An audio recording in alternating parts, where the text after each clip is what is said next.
Hi, welcome everybody. Welcome to Wine Wednesday. I hope you've had a great week. Got some interesting things to talk about today.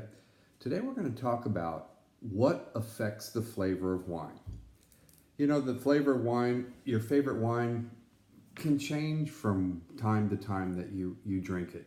Somewhat. Sometimes it tastes exactly the same, but think of it in terms of just about any beverage you've consumed. Sometimes they just taste different. Well, generally, it's probably your taste buds, because it can be what you just ate, or what you ate an hour ago. Some things have lingering effects on your taste buds. Onions, barbecue. You just munched on a Snicker bar.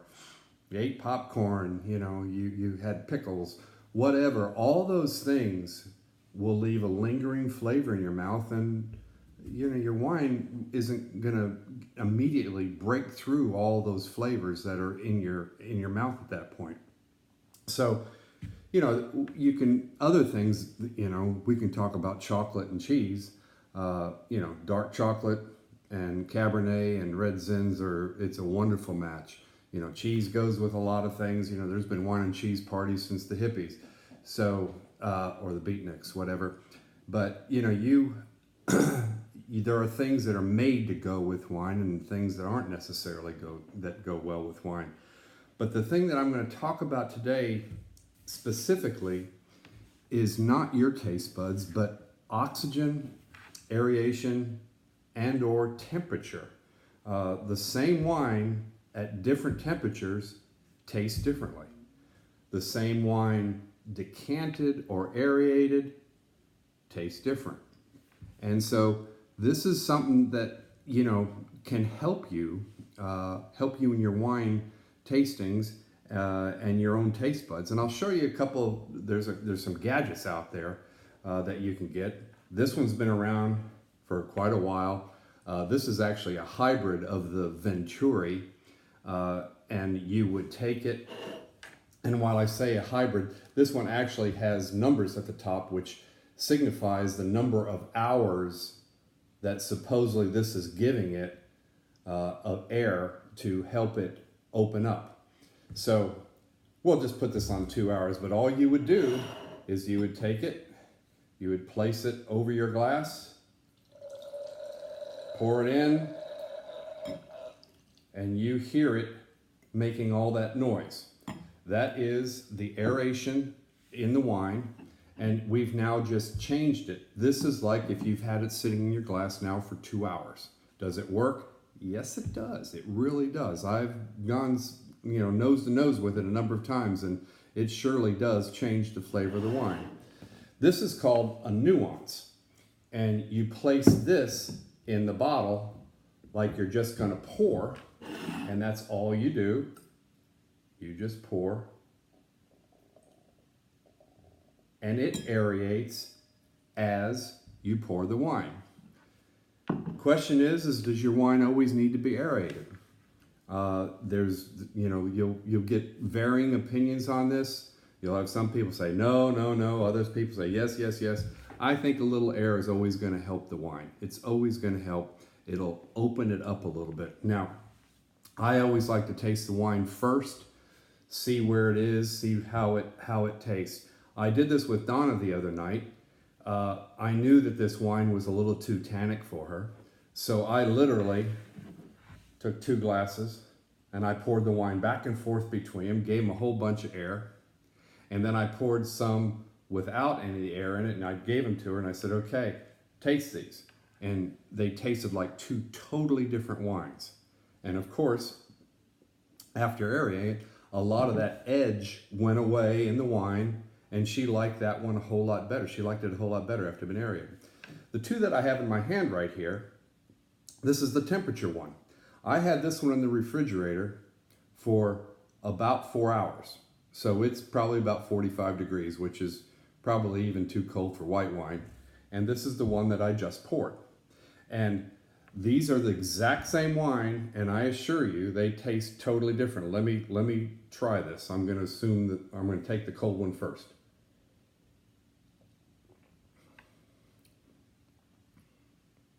there's virtually no flavor. It's completely closed up. Let me taste the one at regular temperature.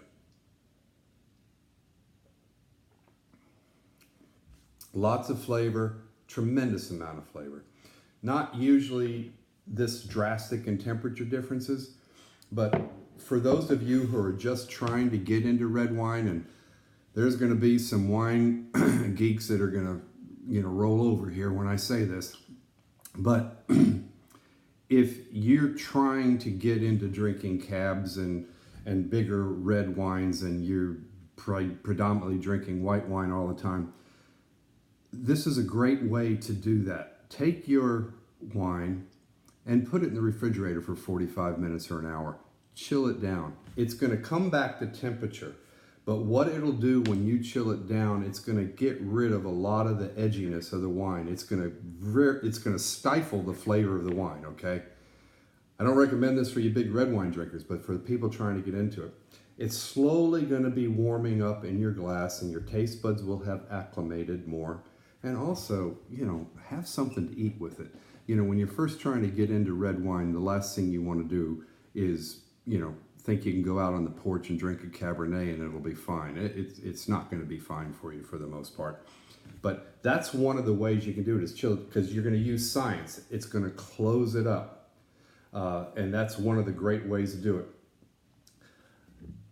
This is another way, the decanter, where you will pour wine into a decanter, and then it'll sit in the decanter and get air, and that'll open it up. This is especially important in older wines, but really, a little bit of air is going to change things. You will notice that when you pour wine into a glass and you drink it and you're enjoying it, that the flavor changes. I'm kind of odd when I drink my red wine.